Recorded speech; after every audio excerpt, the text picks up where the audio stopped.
We live in a time where masculinity is shamed, and men don't know what it means to be a man. As a pastor and counselor, I've spent the better part of my life equipping and training others. My goal with this show is to translate my hard-earned experience into tools and tactics to help you become stronger as a man. This is the BraveCo podcast. I'm your host, Jason Valentin. Hey BraveCo men, I want to tell you about a project that we just finished. It's our Foundations of Masculinity 12 video series that will really help you grow stronger, more confident as a man. Whole bunch of guys are wondering, man, how do I deal with my pain? How do I learn healthy boundaries? How do I lead myself, my family well? How do I become a leader?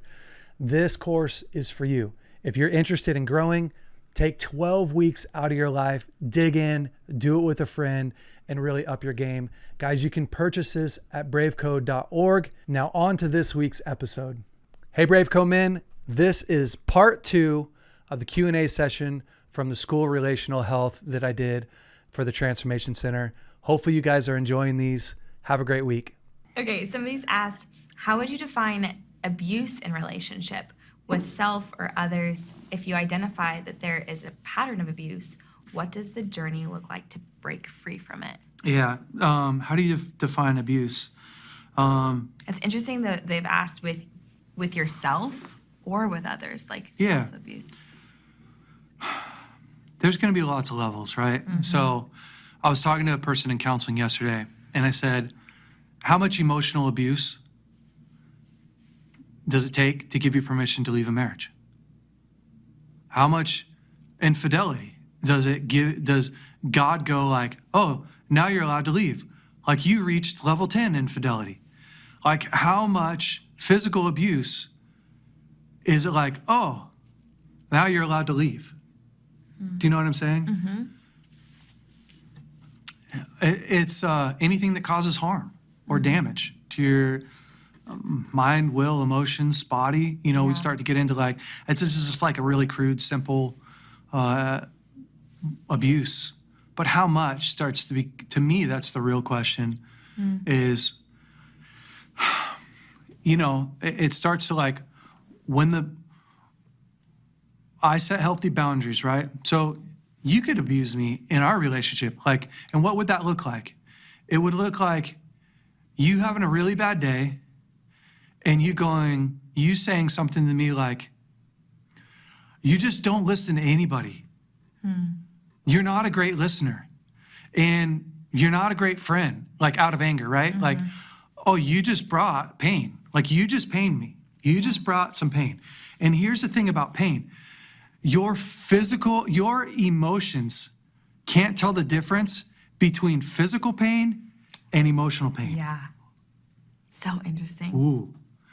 So it'd be the same as if you walked up and you just punched me in the nose. It's crazy. We would categorize that as like, that's assault. That is bad, yeah. So when you come to me and you say like, well, you just don't do a good job with anybody. Well, tell me that nobody on here has never shamed somebody. Right. You have. Right. Now, when I go, hey, hold on. Are you okay? Tell me about what's going on inside of you, right? Because I'm going to do like level 10 communication. I'm not even going to tell you how much that hurt me yet. I'm going to say, wait, hold on. What's going on inside of you? And you're going to go, oh, I just feel really angry right now. I'm like, oh, okay.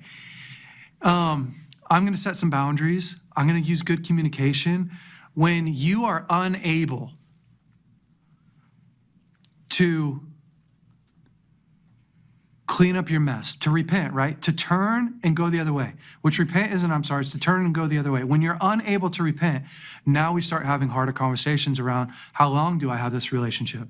Yeah. What does our relationship need to be? Right. You know, husband and wife, how much? Absolutely, my wife has 100% absolutely shamed me.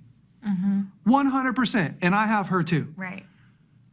I mean, she turned and put her foot on my butt and kicked me out of the car one time, mid-pregnancy. I remember this story, yeah. Mid-prayer meeting morning, like getting ready to go to prayer meeting Sunday morning. Yeah, she pushed me out of the, whoa. Now, did it physically hurt? No, like I'm freaking 195 pounds of solid steel and muscle. Sex appeal to her. Okay. Did it emotionally hurt me? A little bit. Did she clean up her mess? Oh, man. Really good. Really good. And figure out why she did that. So to me, I don't even remember the full question, but I think it gets back to you have to learn how to share your needs. Allie, when you're talking to me like that, wow, I feel a ton of pain. Because it doesn't give me permission to use my pain to cause you pain. Yeah. So I could come over here and go like, whoa, well, now I'm an abuser. Right. So I have to be able to restrain my strength. And I'm a big guy. I have a lot of muscle compared to you. And it's true. So I could use that, justifying it. Like you punched me in the nose, I slapped her in the face. Right. Well, I'm sorry. I'm probably more the abuser than you are. So I think we have to use healthy boundaries. You have to be able to restrain yourself really good. And you have to be able to explain what you need. Yeah. And communicate well. Those are all things that we learn. Those are learned skills, learned tools that there's no way to do it except for to practice just a ton. Right. A ton. Yeah. So with a narcissistic person, you have to use relentless boundaries. Right. Relentless. Right. And do it with a happy heart. Yeah. Ooh, that's the tough part. It's hard. Like tapping into compassion. Oh, it's tapping into a lot. Okay, lots of things. Oh, my question just went away. Let's see. Don't worry. We got lots more. So, how do we overcome trying to work for someone else's approval or connection by doing too much, but realizing your own needs are not being met in the process? In other words, the connection/friendships are mostly one-sided. Yeah. Well, we're going back to probably our childhood and or your makeup or both. So I am a high pleaser. Am I a high pleaser because my childhood was jacked up? No. I was built that way, which when I take a personality test, it says, how pleasing is this person? I'm 100% on the personality test, which makes me a great counselor, right? Because I want to help you. Yeah. I'm invested in it. Like you tell me, if I get like 2 sentences into your story, if you start it, I'm like, shoot, now I want to help them so bad. and it's just how I'm built. I'm wired that way. I'm wired to like crave doing this with you. The unhealthy me, I do it for you. Ah, interesting. Right? Yeah. Because I like it. I want to better your life. Now, Lauren is a very low pleaser. Which doesn't mean that she doesn't want to help people. It means that Lauren has a very easy time sharing her needs, sharing what she really wants, what she thinks, not me. Really? Really hard time. Like this is like a skill that I had to master because I don't want people, I want to help so much that I just want to focus on you. Not even in a bad way. I just, inside of my core, I just genuinely believe that if we just focus on you, it will be awesome. And that you'll somehow think about me. It doesn't really work. And she goes, man, he really wants to know about me. And I want to process my day with him. Yeah. And then I want to tell him what I need. I don't, of course he wants to meet my need. Now, she's not narcissistic in it, but she has a lot harder time with me giving her feedback or criticism. Yeah. So, do you have any others between? Oh, sorry. How do we try work? So, approval. So, it can just simply be your personality type. Is part of what I'm saying. Yeah. Now, also, your insecurity, right? You grew up in a home where you didn't believe that you're worth stuff, so you're not worthy. You don't believe that you're actually worthy. It's my dad's story. My dad believed that he wasn't worthy of love, that he wasn't worthy of affection. Yeah. And so, you grow up, and if you have parents that you could never please, you grow up, you spend your whole entire life trying to please them. Right. I'm working for love instead of from love. So here's the thing. Here's the litmus test. If I'm doing this, so you will like me, so you will approve of me. Yeah. I am working for love, Yeah. not from love. If you're doing it because this is what you love. No one has to tell me in the morning. Really try hard when answering these Q&A questions.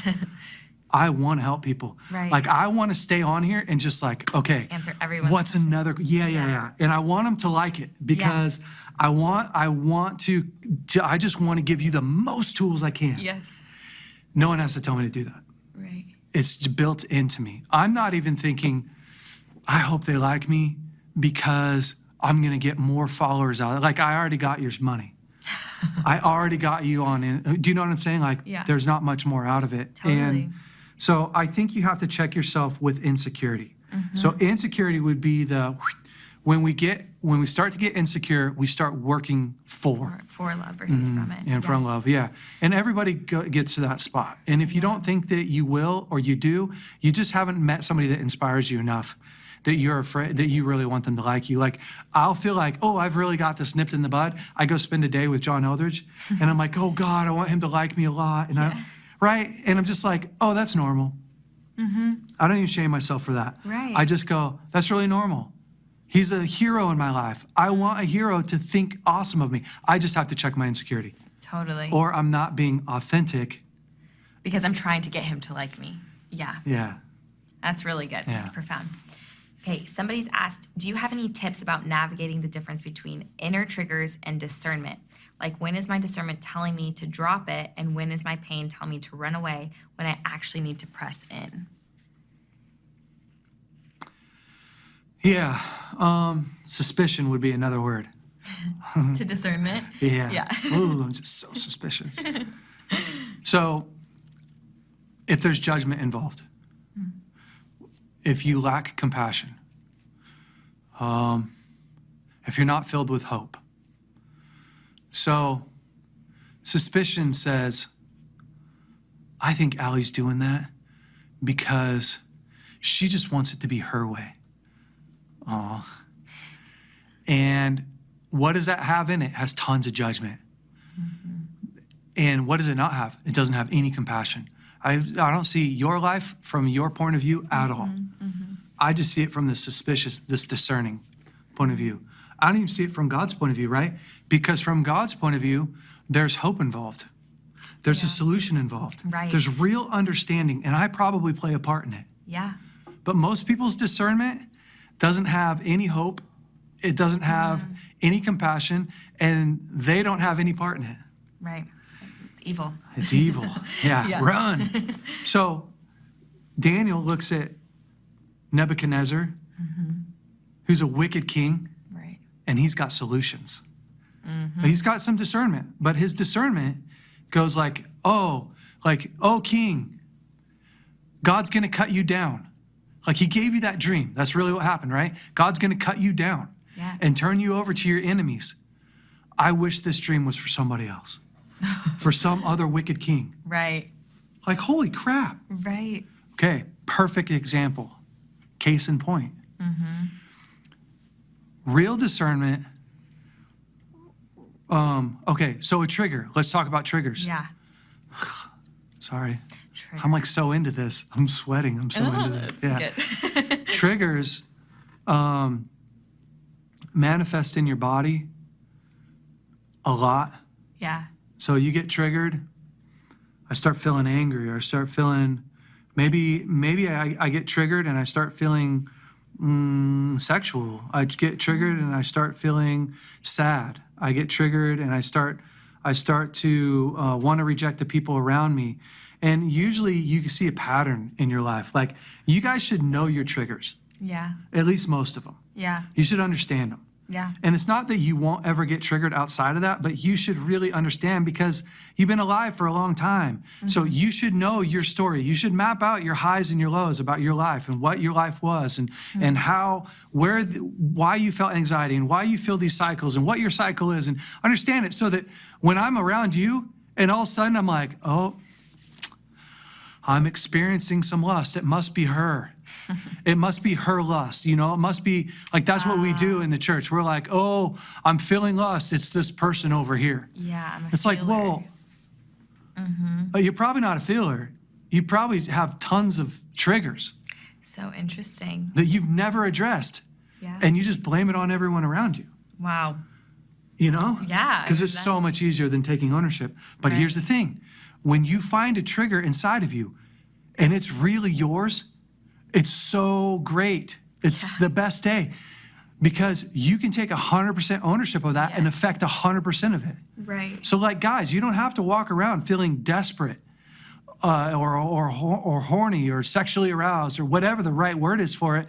Like, that's part of your normal biology and psychology. Like, that's part of your normal makeup. But the flip side is, like, you can really do something about that. Or you don't have to walk around feeling angry all day long and being like, oh, it's because the spirit of anger is in the room. Like, probably, if that happens to you a lot, it's probably you. Wow. Like, you're not that important for the enemy to follow you around all day long and just trigger you all day. It's probably yours. Yeah. Wow. That's profound. I feel like we talk about triggers a lot. I don't know. And today it's a hot topic, but it's often, but it feels like, oh gosh, triggers like this horrible thing. But this feels so hopeful. Like, I'm like, oh, it's so if simple. it's mine, then like, I can control this. I can take ownership of this. And like the triggers are so simple, guys. Yeah. Because you just sit down and go like, what happened? Why did that happen? Where did it come from? What's my history with that? What do I need to do about it? How am I going to recognize it next time? Right. You don't have to keep living with that, whatever it makes you feel. No. Yeah. Like, set some alarms. Do I need to go get a little counseling? Do I need to, right? Like, invest in yourself. You're your best investment. So a lot of people are like trying to solve this stuff with triggers and relationships. And I'm like, invest $300 in yourself. Go do 3 appointments and like be the best $300 you ever spent. And then somebody helps you map it out for yourself. You get a professional opinion. Like, if you've been struggling with something for longer than a year, golly, you probably would have already fixed it yourself. If you could. Yeah. Like, triggers anything. Like, we're making this stuff way too hard. Right. Oh, that's really good. And at the same time, like, it can be complicated. I don't have no compassion for that. Right. But that feels really hopeful. Yeah. Okay. This person's asked, what's the difference between self-protection and self-control, regulating emotions? How do you recommend leaning into pain to get past self-protection? Yeah, I mean,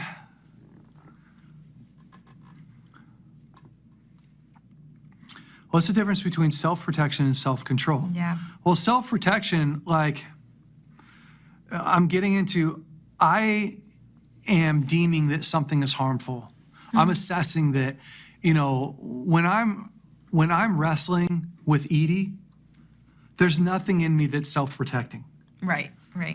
Like, she can't hurt me. Right. What am I using? Self-control. I'm restraining my strength. So if I'm throwing her up in the air, I'm not throwing her up as hard as I can. If I'm wrestling, I'm not going as hard as I can. Yeah. If I'm wrestling somebody on the street, they don't have my best interest in mind. It's self-protection. Right. I'm going as hard as I can. Right. If I'm wrestling with my boys, A little different. I'm trying to figure out, are we doing this for fun? Or are you trying to test yourself against me? Because one is self-protection and the other is self-control. Yeah. If Elijah, who's strong, freaking so strong, is going to wrestle me, it's self-protection. I'm not trying to hurt him. I'm just trying to win. Yeah. But I'm also making sure that he doesn't hurt me because he's strong. So I might have to use some boundaries in that with him. Like, hey, you're angry. I'm done. Yeah. That would be self-protection. At the same time, like, I'm gonna control myself. So to me, it's like they're in a little bit different categories. They're not necessarily in the same category, self-protection and self-control, because oftentimes self-control to me is rallied around me managing what I'm feeling and doing, me managing my emotions. And self-protection typically rallies around me not letting something harm me or hurt me. And I could act out, like I could inflict pain on somebody that was trying to hurt me. So you could say like that's self-management, but not fully. So when you're regulating your emotions, here's the thing. Like, I just did a really good podcast on this. Yeah. With Margaret Nagib on BraveCo. So you can go to BraveCo, Like anywhere where BraveCo podcast, I just did a whole topic on regulating your emotions and anxiety. Yeah. Regulating your emotions, you're understanding your story. You're understanding where you got triggered, why you got triggered, what happened. And you're starting to go like, okay, you're starting to label it like, oh, this feeling that I'm having right now is anger. Hi, anger. I see you. I don't have to hide from you. I don't have to pretend that you're there. I see you. I begin to process that. Maybe I breathe. Maybe I hit a pillow, or anxiety. Maybe I don't run from anxiety. I just go like, oh, there you are. You're just an emotion that I feel. And in 19 seconds or 20 seconds or 30 seconds, like you'll go away. Okay, there's that emotion starting to go away. It was just anxiety. I recognize, I relabel, and I refocus. That's good. And by refocusing, I have a plan for my anxiety. I have a plan for my negative emotion. I have a plan for, so regulating my emotions. I feel a bunch of pain. I could go, I feel sadness. I could go recognize that I'm feeling sad. Because John Tyson said it best. He said, oftentimes men's anger, their violence, is really sadness disguised. Yeah. So when we recognize like, oh, I'm feeling sadness. Yeah. Okay, now what am I going to do to regulate that? Right. I'm going to go process my emotions. Yeah. I need someone to talk to. So that would be the process. Oh, that's really good. So good. Yeah. Someone's asked, how do I overcome disagreements with my spouse when there is a repetitive cycle or disagreements that lead to distance? Apology and forgiveness doesn't happen on their end. Yeah. So here's the thing. There's nothing wrong with a disagreement. Right. What's the chances, Ali, that you and I, as much as we love each other, as much as we have in common, even with our upbringings in Western America, and that we're going to agree on everything? I mean, we won't. We won't.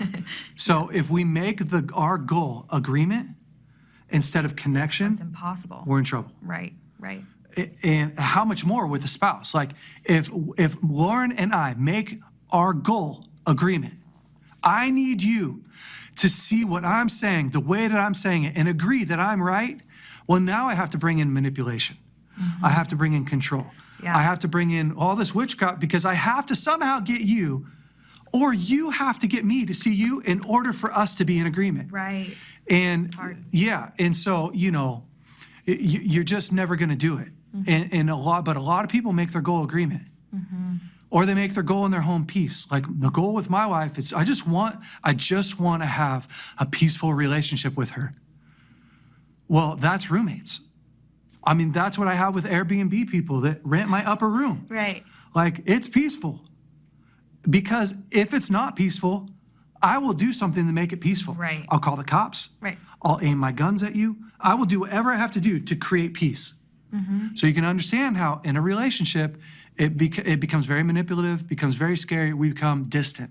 Right. So how you overcome disagreements with your spouse is you learn how to communicate well and you don't make the goal agreeing. Good. John Gottman, the John Gottman Institute, which you guys should look it up if you're having disagreements, says that 60% of all the things that we perpetually argue about, I believe it's 60% or higher, is unsolvable. You can't actually solve it. Wow. And the Gottman Institute, they do tons of research, Yeah. live research. They hook couples up to wires and probes and they make them argue. And so the arguing isn't the problem. The couples who disagree passionately is not the problem. The problem is how you treat one another. That's good. The problem is what you're making your goal. So Lauren and I don't even agree on how we raise our kids totally. She doesn't disrespect me. She doesn't undermine me. She's not resentful. She works hard to understand that I could describe a phone as something that has a bright screen and says 1225, and you can describe something as a phone that is something totally different. Right. And I could understand that the experience that I'm having and the experience that you're having, Yeah. it can be totally right from different perspectives. Yeah. So is the goal to agree, or is the goal to problem solve Okay, how do we problem solve then if you agree that finances should be spent this way and I think they should be spent this way? How do we come to an ultimate solution? How do we find a win-win? Yeah.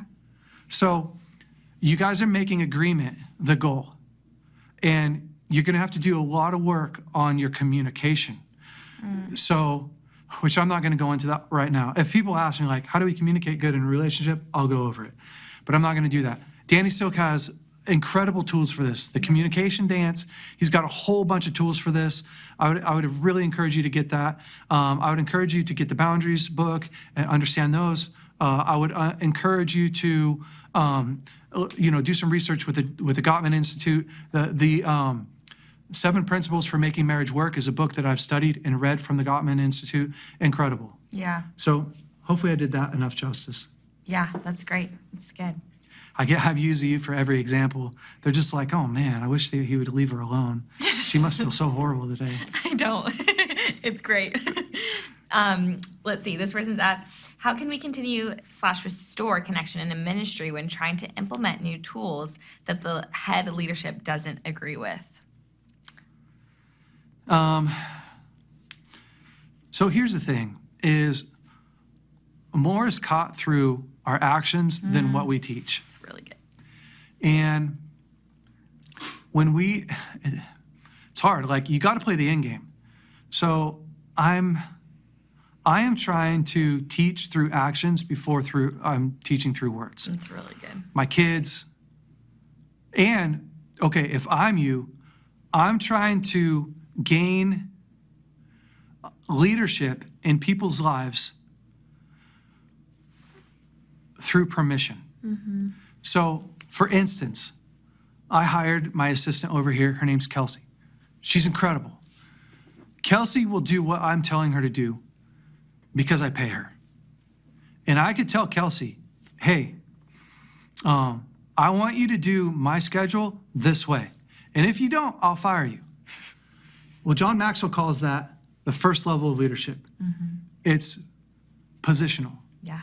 Now, the next level of leadership, which that's not bad. You have to have a ground point. Right. And at first, when Kelsey and I or anybody, if I hire someone, at first they're going to do what I say because I'm the guy that hired them. Right. You're their boss. The next level of leadership is positional. Now, what's that mean? If Kelsey's going through a hard day or a hard time maybe with her marriage or just wants some advice, she'll call me because I have gained a place of permission, of influence in her life. She's not calling me because I pay her. She's calling me because she believes that I care for her, I care for her husband, I care for their overall outcome in life, and I have the tools or I'm a good person to process, I'm safe. So a lot of times we want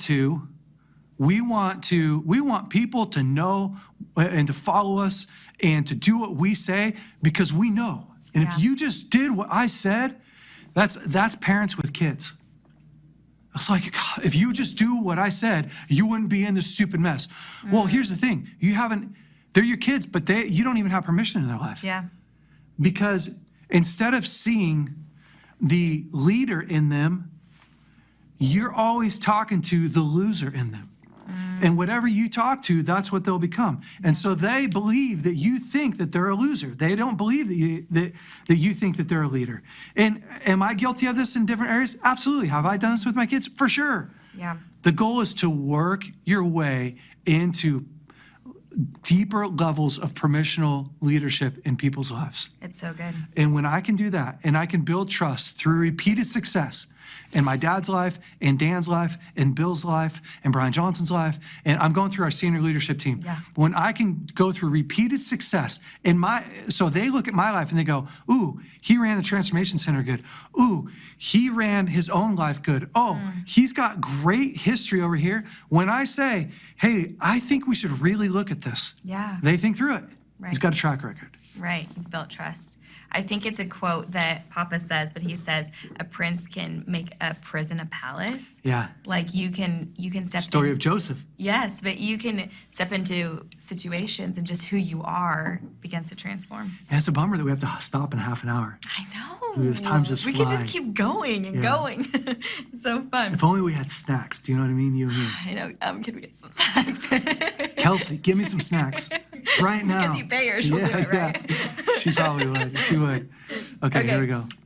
This person has asked, what advice do you have to help one having healthy boundaries with work in a culture where no overtime exists, but the workload is just too high to accomplish everything within work hours? Yeah. Sorry, you were reading that, and I was thinking through my podcast while you were reading this at the same time. You got distracted. Yeah, I got. What advice do you have to help one have healthy boundaries with work in a culture where no overtime exists? Kelsey, is this you? But the workload is just too high to accomplish everything within work hours. You could just put love Kelsey. Love Kelsey. That's incredible. Yeah, so here's the thing. Read the boundaries book. They actually have boundaries for work. It'd be a great place to start, right? Because sometimes people come, like I'm a boss, and I've led things from firefighting, bunches of firefighters to, BraveCo, or 501c3 for men, nonprofit for men, which, by the way, if you guys are listen, if there's men there that are looking for some real discipleship in your life, check out BraveCo. Yeah. And people at the Transformation Center, right? Like, we lead big teams. And so sometimes what I expect my workers to do, I just did this last week. Like, what I expected them to do and what they really could do, two different things. Yeah. Different expectations or different ideas. Yeah. And so what I loved is I was able to explain to them, like, hey guys, I think Eric, who's my CEO, and we sat everyone down and we said, hey, let's look at what we accomplished this week, and we're doing like an after action review. And Eric and myself were like, hey, we feel a little bit frustrated. Maybe we're not doing a great job leading well. Maybe we didn't do a great job with communicating our expectations. Yeah. But we didn't hit our mark, and we didn't hit our mark by a long shot. It's just a timeline. Yeah. And they came back and went like, hey, totally, but look at all these things. Like, it was unrealistic. Right. And so that's on me, right? So sometimes I think, as a worker, ask your boss if you can do an after-action review. Yeah, give some feedback. Give some feedback. Ask if you can, ask them for some solutions. Yeah. Right? When an employee comes to me, when Kelsey comes to me and she says, you want me to do this? And I'm like, yeah, totally. But this is also what's on my plate. Yeah. And this too. Which one would you like me to do? Yeah. What do you want me to prioritize? It's awesome, because I feel like I'm not mad at her for not doing this.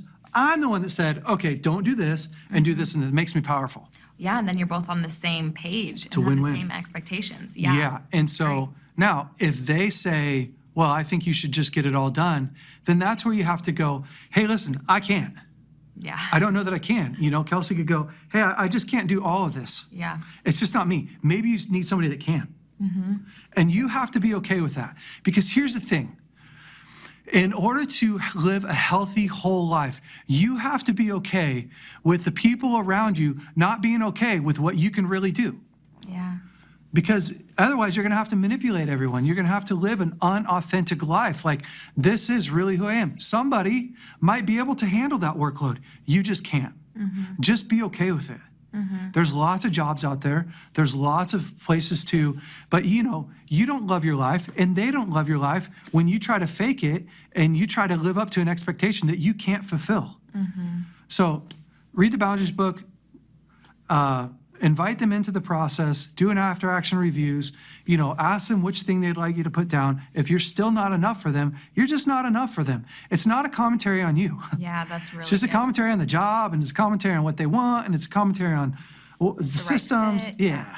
That's good. Yeah. That's good advice. Yeah. I feel like jobs can feel so high stakes. Solid advice today. Yes, solid. You've been killing it. I don't even know how many I'm just questions kidding. we've gone through. I'm joking. So many. I was like, 2 hours. Can you do this? I mean, rocking it. Okay. We're loving this. This person asked, my 20-year-old son has a great life, but he admits he's sad. He's hesitant going to a counselor, and his blood work came back normal. Do you have any suggestions? Yeah.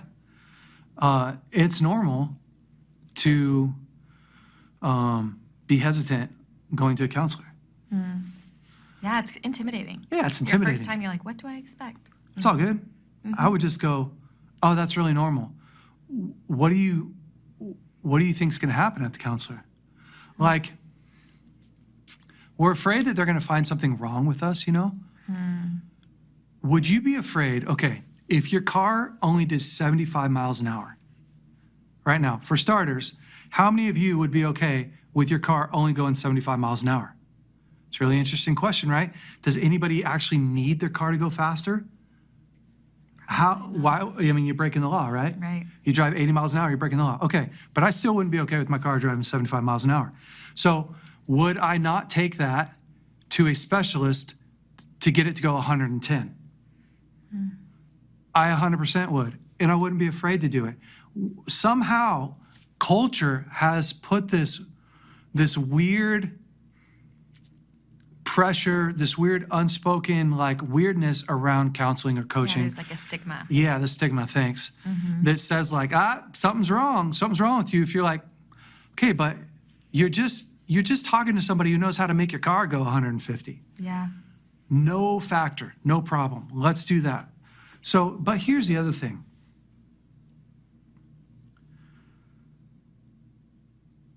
In today's day and age, we start to look at like what makes people happy. Well, why would your son, you say he has a great life. I wish I could talk to this person, but why should he think he has a great life? That's a good question. Because maybe he doesn't have enough conflict in his life. Maybe he doesn't have enough weight on his shoulders. Maybe your son doesn't have enough responsibility, because here's the thing.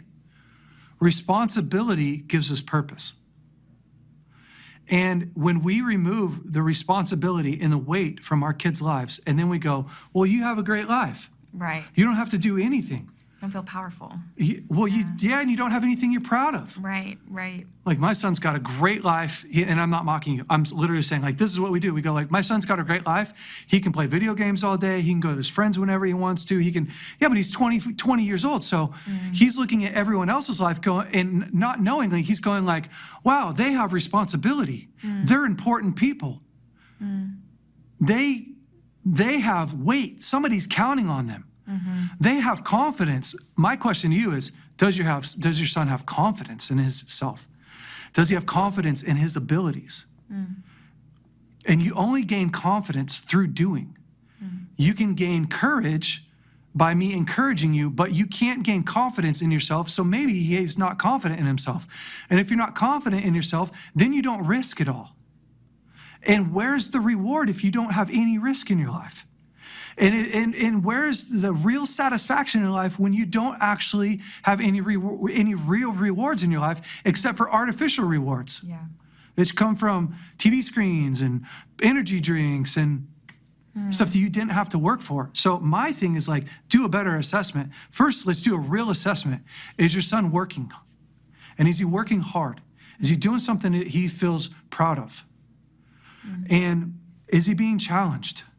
And does he have real responsibility in his life? There's a scripture, gosh, I wish I was really more prepared, because there's a scripture that talks about every man needs to bear his own load. Every man was supposed to carry his own load, but you were never supposed to carry a burden on your own. And that's where it becomes too much. How much is too much? When a burden, if you look at that word burden in the Bible, a burden is something that you should only be carried with somebody else, because it will hurt you if you carry it alone. Wow. It's profound. That's really So profound. Elijah, her husband, he's 22. He should have something that's challenging him. Something that when he wakes up, he goes, I don't know if I can do that, but my past history says I can if I try really hard. And then he's needing courage from the people around him to go like, dude, you got this, try it, do it. And he's feeling like, and then he's got to have something that's attached to purpose.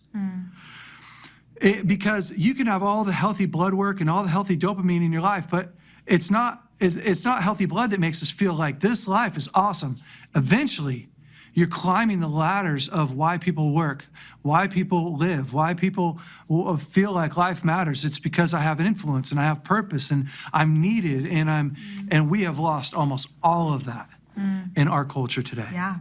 It's easy almost way, yeah. all stripped away. Yeah. We want easy. We want, and God didn't design us for that. So that's not how we're made. That's really profound. Yeah, it's awesome. Really, really good. Yeah. Okay. This person's asked, I'm a caregiver for special needs children, Awesome. for special needs children in homes. Yeah. What's a healthy way to advise parents who have unhealthy parenting techniques? Yeah. So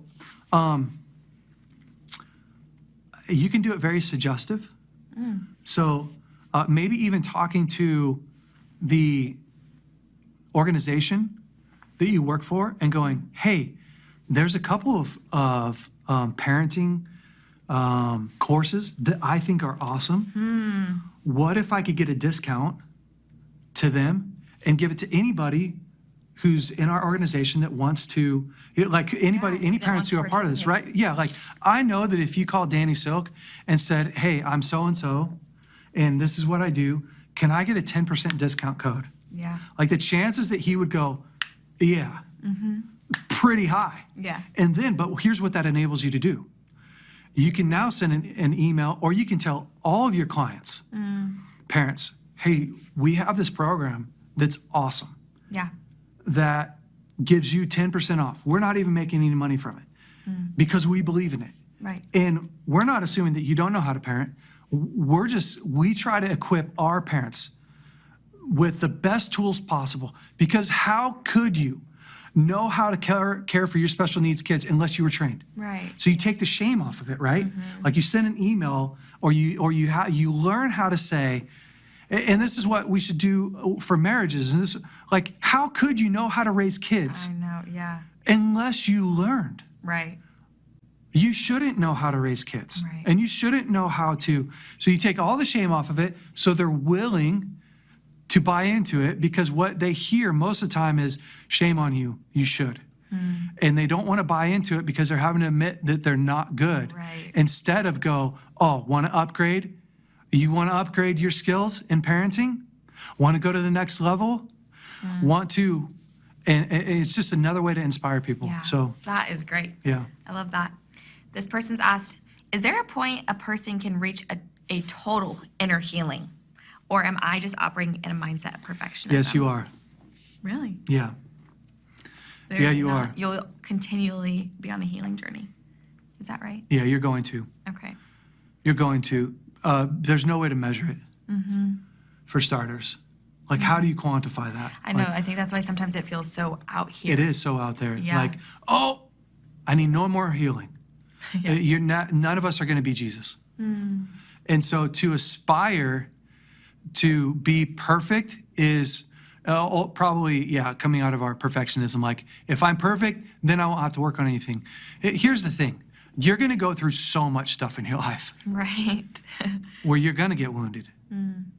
You're going to get disappointed. You're going to make mistakes. And if you're like, man, I've got this all together, like I'm at the pinnacle, it's only because you're not in, like you're living a very safe life. Yeah. Yeah. Like everyone thinks they're good at relationship until they get married. And then they think that they're really good at leading themselves and managing themselves and leading people until they have kids. And then you think that you're great at communication and until your kids started getting older. And you're like, I don't know what I'm doing. Right. And I'm scared. And I'm, Always a continual oh my hurdle. gosh, man. Another Yeah. obstacle. So, nah, Yeah. keep going, man. It's a journey. It's good. Okay, we are flying through these questions now. Somebody trying. says, how do you reiterate someone who is not keeping their love on, who doesn't want to work on themselves? How do you set boundaries but stay open for connection someday? What does that look like? Okay. I feel like we've touched on boundaries a bit, Yeah, but keeping your love on, we haven't talked too much Yeah, about. here's the thing. Like, I've got rules, so I won't work harder on someone's stuff than they will. Even my kids, especially the older ones. Yeah, So my son, Evan, not going to work harder on it than he is. He's 17. yeah, So he needs to feel the pain of not working hard. right. That's been tough as a counselor. That's been tough as someone who loves helping people. I'm just like, ugh. Who wants to fix it for him? But Yeah. here's the truth. If I start working harder, eventually I'm going to become resentful because he doesn't value it and he doesn't know how to sacrifice to the level that it needs to be valued and sacrificed in order to get the results that need to be done. So I'm going to be like, I'm working so hard. So if you're ever like doing that with your kids, like, I'm working so hard and you're not doing it, it's like, you're probably taking too much responsibility. Now, it doesn't mean that you don't have to have consequences. Right. You're just owning their problem more than they are. Yeah. Get Danny Silk. Yeah, you are, and here's the thing. Most of the time, it's because I have a dependent or codependent relationship. Oh, dang. Walk it off, guys. Just walk it off. No big deal, right? Read the book. Here's another tip. Codependent, no more. We're just throwing out tools and tips So many today. books to read. How do you keep your love on? Well, if you're not dependent or codependent on them, then you don't have to, you don't have to get resentful when they're not doing it. Yeah. You also understand that you've been there before. So you come with a little bit of compassion and understanding and realize, like, man, how long did I walk this way and didn't want to work on my stuff? Like, ask yourself this. What things in your life are you procrastinating that you know you could be better at if you just would do them? Yeah. And then when you look at the other person who's not doing what they should be doing, you're also looking at yourself. Jesus said it like this, like, don't complain about the speck in someone else's eye when you've got the log in your eye. Yeah. It's like, how many of us could be in better physical shape if we had a gun to our head? Right. How many of us could be better off financially if we had a gun to our head? How many of us I could be a better husband with a gun to my head? Like, if I had to or I'd die, Right. I could. Right. Like, you could be a better wife. You could be more compassionate. If it was like, if you don't, you're gonna. So a lot of us procrastinate. A lot of us go, I'm good enough. Right. It just doesn't look as bad as theirs. Right. You're like, oh, I can't believe that guy's homeless and he's doing drugs. And it's like, well, you're not living up to your full potential. Yeah. All right. That's good. Yeah. We got 12 minutes We left. have 12 minutes. Okay. This person's asked, this is going back to boundaries. And when we decide, okay, at what point is it okay to cut off a relationship with a family member if they have refused to take responsibility for their actions and they think your boundaries are dishonoring and disrespectful? That's so hard. Honestly, I feel like I still have questions about this, but having boundaries with somebody that doesn't have boundaries, it's challenging. It's challenging. My best answer for this is like, read the boundaries book. Again, honestly, Yeah. you only got to read to like page 89 and to really start to understand this stuff and then practice it. Like, it's going to be hard to go like, here's the level. It's like this. I don't need you to agree with me that your lack of boundaries is really painful. I just have to agree with me that I don't want to live in a relationship like this. Yeah. I just don't. So, maybe they had parents that they go like, well, you should have seen how I grew up. Well, yeah, I wouldn't have done that either. Yeah.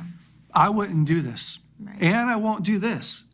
So, what can you stand before God and go, I loved well. Yeah. I loved me well. I loved my family well. I loved well, God. Because it's more about the heart than it is the timing. It's good. The timing's like, because so many people have different capacities. So somebody's got a giant capacity for somebody else's dysfunction. Like, I have a much larger capacity for dysfunction than my wife, Lauren. Yeah. I can handle someone's dysfunction way more. Yeah. I'm like built for it. I'm kind of a tank. Yeah. Whereas it doesn't bother me so much. Where she, not so much. Yeah. So she's going to go, oh, boundary. Much quicker than I'm going to go boundary, another boundary, she's going to go boundary, boundary. Okay, I'm done. Yeah. I'm going to go like boundary, boundary, boundary, brave communication, boundary. Like, well, you're getting stronger pushing through those boundaries. Like, you know what I mean? It's just how I'm made. Yeah. So, you know, you have to be okay with it. Yeah. And they're going to think, everyone who can't handle your boundaries is going to think you're being dishonoring and disrespectful, whatever. Yeah. It's hard. Yeah. Cry me a river. Okay. Someone asks, how can I begin to recognize what is going on in my life that keeps me stuck in cycles? Great. Yeah. So if you've been stuck in cycles for a long time, again, I'm going back to my original advice, like get a counselor to help you. So what we do at BraveCo is we have a 12-month discipleship course, and one 12 weeks. Yeah. So 12 whole weeks, 3 months is understanding your past. Where did you come from? What did you learn growing up? What were the highs and the lows? Now, where are you at today? Yeah. Then mapping out your cycle. So you got to understand and learn cycles, which is like you have to know your triggers. So you start to map out, like, when I was born, my parents were like that. Were you loved? Were you not loved? What were they like? And what were the lessons that you learned? And what were the bad things that happened? And what were the good things that happened? Okay. And what medicating came out of that? Yeah. Like, when did you start using drugs? Or when did you start masturbating? Or when did you start overeating? And you start to notice these patterns in your life, right? Like, mom wasn't around. She'd always come home late, and I'd have lots of anxiety. And so I started to eat. And the more I ate, you know, the more it comforted me. But then I started to feel fat and really insecure, and I'd eat to do that. And so then you just start to understand, and you go like, okay, these are the triggers. The 12-week course. It's for men, right? So I know. yeah. So you can go to braveco.org if you want that course, guys, for men.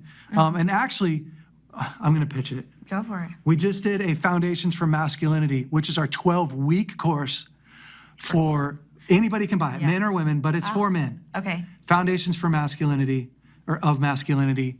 It's our 12-week course. You can go to braveco.org and purchase that. So we have two courses. One's a 12-month, a year-long course with full discipleship. You get me doing Q&A every single week like this. But it's just for men. Just for men. But the 12-week one, women can purchase that. They can purchase it. We don't check, yeah.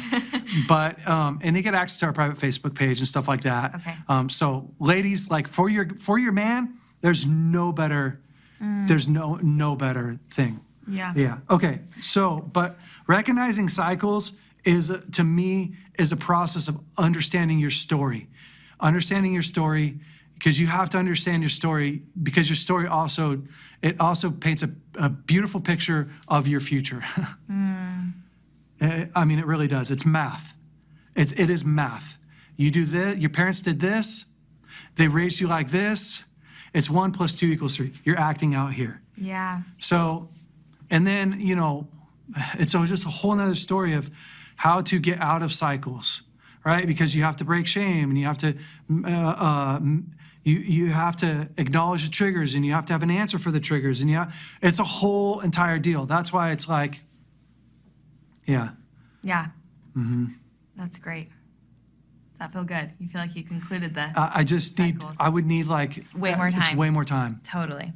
Okay, next question. This person is asking, how do you get a 21-year-old son that wants to get unstuck? I'm assuming. If he wants to get unstuck. Yeah. Okay. There's I would say invest in him. What does that look like? Or have him invest in himself. He needs someone that can take him on the journey. And if you're asking this question, see, great friends don't always make great guides. Great guides make great guides. One of the biggest mistakes that we make is we put good friends in a guide spot, and we stay the same forever.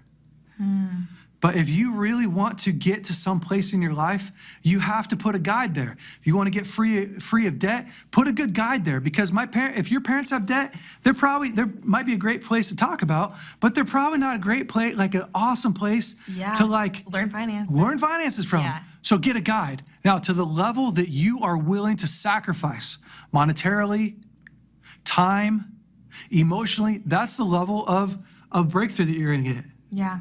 So if you eat, breathe, sleep, Dave Ramsey, you're going to eventually mimic that. Right. If you eat, sleep, breathe, Rich Dad, Poor Dad, you're eventually going to mimic that. You fly out to these conferences, you do this thing, Right. you're eventually going to mimic that to your capacity. Your son or your friend, or yourself who wants to get unstuck in an area, anybody can get free of porn. Anybody can have a great marriage. Anybody, honest to God, unless you have like a real bad disorder. Yeah. It's just, are you willing to pay the price? But here, let me say this. You're going to pay one way or the other. Yeah. And you have to pick your suffering. Because, and this is Jordan Peterson, because you're going to suffer under the weight of not knowing how to do something, or you're going to suffer under the responsibility and the pain of getting something done. Yeah. And so, to me, when I sent my kids to counseling, when my kids are stuck, I'm not even the one that's trying to unstuck them. Yeah. If they're really unstuck, it's go see whatever. Go see a transformation center person. Go see, for guys, if you're like, my son needs a whole reframing, for my husband needs men that he could run, it's BraveCo. It's do 12 months. If you're stuck in pornography, it's the transformation center. We have an addictions course. It's really good. I mean, guys who've been, we have an addictions program. Guys who have been addicted, girls who have been addicted to alcohol, sexual addictions, they're getting completely well. So good. Does it cost? Yeah, it costs. How much does your freaking addiction cost you? A lot. Like a lot. Like a lot. Yeah. So here's what I'm saying to everybody here. Like, probably the thing that's keeping you from your breakthrough isn't the knowledge. It's our inability, or your inability, to really crack down and go, I'm going to do the work. Yeah. Your willingness. And it's not because you're lazy. Most of you, it's because you don't have a good system, right? Yeah. So read Tiny Habits. That'll help you. But the other side of it is no one taught you the value and how to invest in your future. It's like all of us would be wealthy if we were brought up in a culture of wealth, because we'd all know how to invest in real estate. We'd all know how to manage our money. We'd all know how to, but when it comes to emotional, mental, physical, spiritual health, we can get there. You guys can get to a place of like full, whether you've lived a life of trauma or not, you have to be willing to invest in yourself and do stuff that you haven't done before. Book an appointment, read the book, do it with a group. You're way more do group Right. therapy here. Read a book with your best friend, and then create some timelines and goals. So Yeah. anyways, It's excellent. We have 2 minutes left. but Do you we think could you can go a little answer- bit over. Oh, okay. Well, let's see. Yeah, go ahead. Okay, one last question. Sure. You think we could? Yeah. Okay. It says, my adult son wants to sleep with his girlfriend in our home. We have said no. He holds it against us. Should we compromise? I love this. Yeah? Yeah, I Tell do. us. I love it because as a parent, we get so used to saying yes and no instead of what will happen and why. It's profound. Yeah. So what's the long-term effects of sleeping? Two things.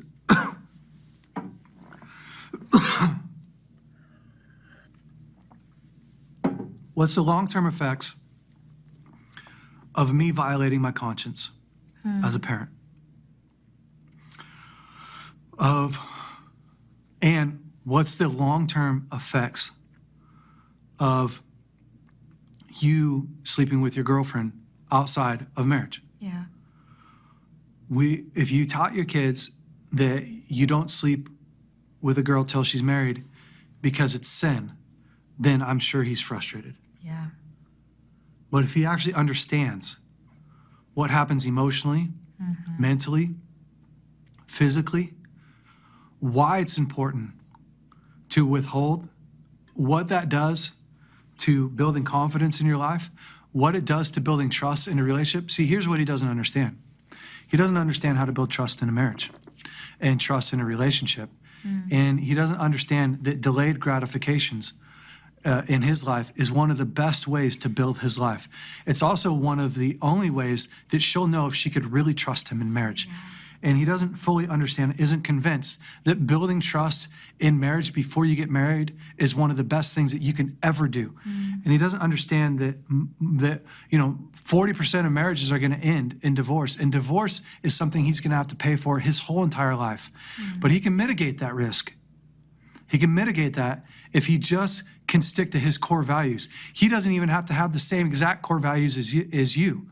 But see, if he's willing to violate your core values, then surely he's willing to violate her core values, because his values are the only ones that are important to him. Wow, that's profound. And so you start to go into listen, when you are willing to push past everyone else's boundaries to get your way, it says more about you than it does me. Wow.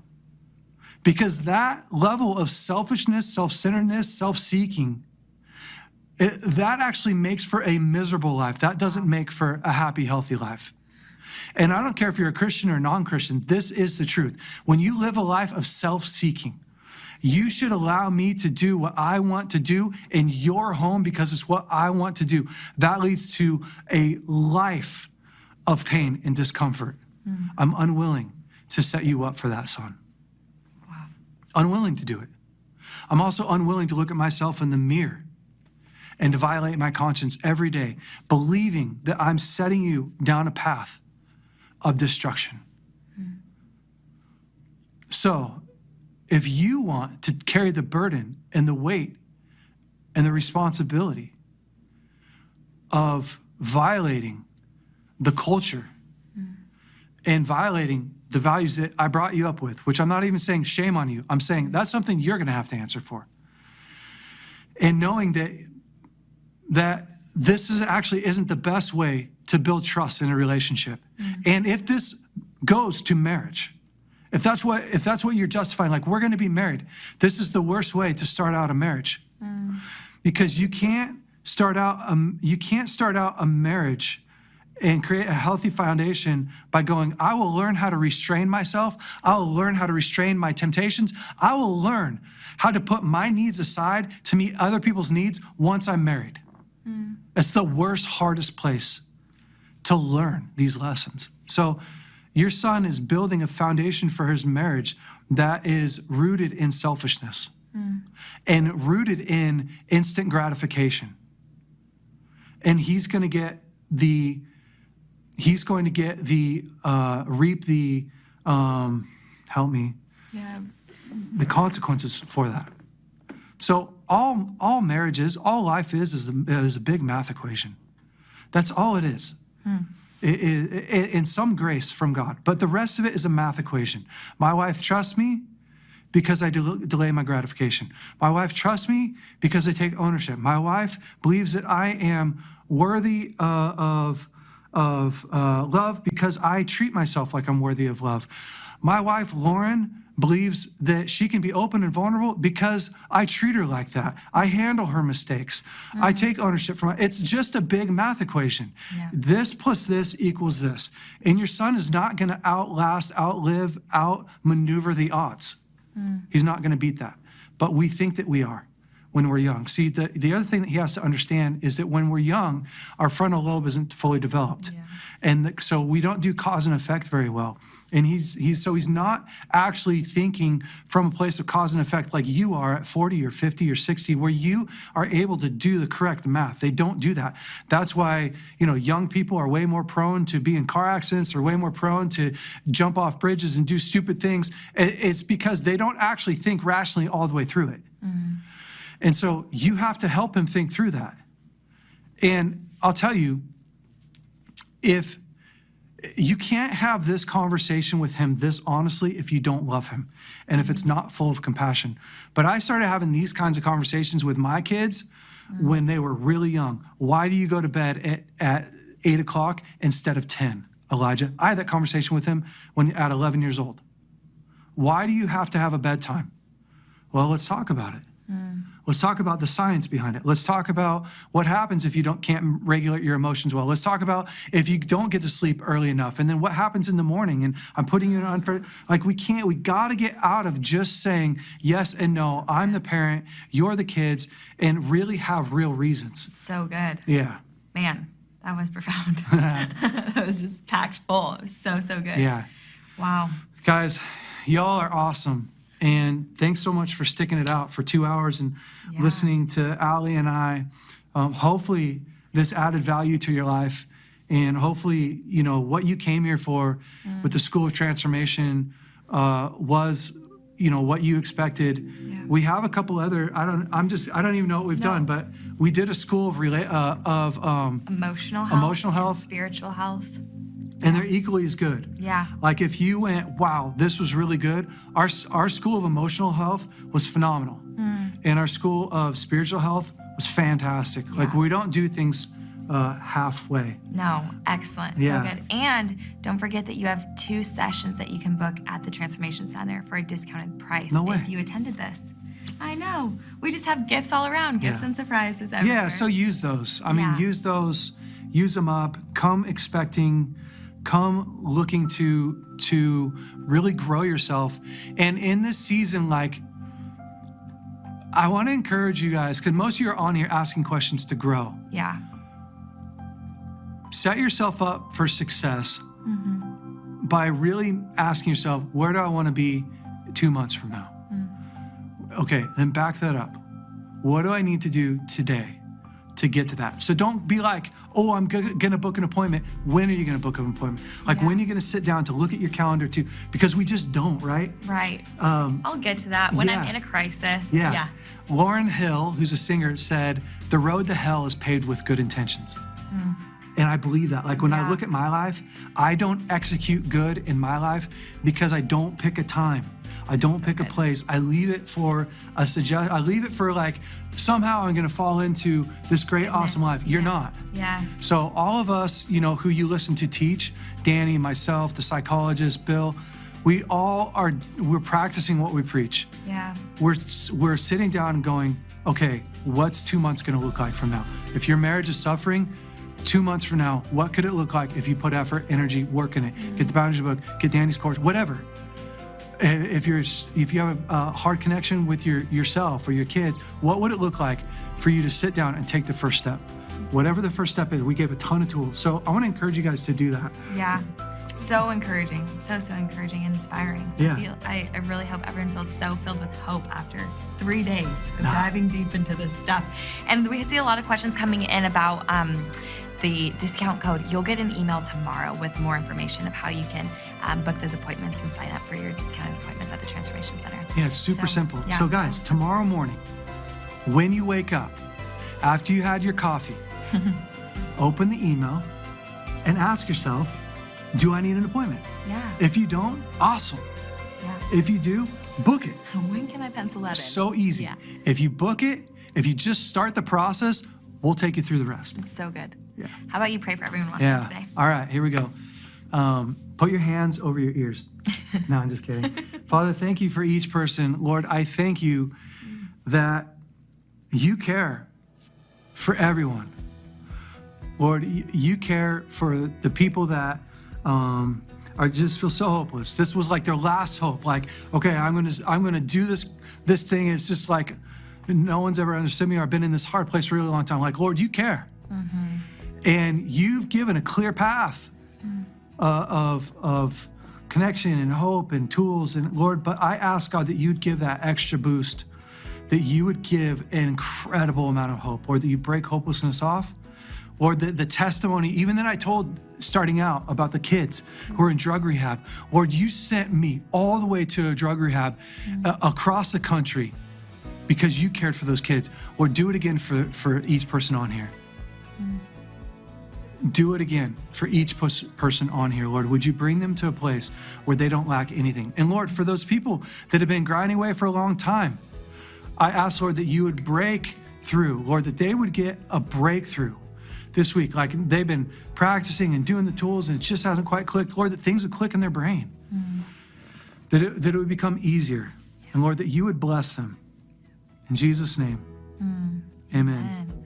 Hey guys, thanks so much for listening to the BraveCo podcast. If you like this podcast, would you please rate it, review it, leave us a great comment. And if you like this episode in particular, share it with your friends and family. That helps us to spread the word. Guys, stay brave. We'll see you next week.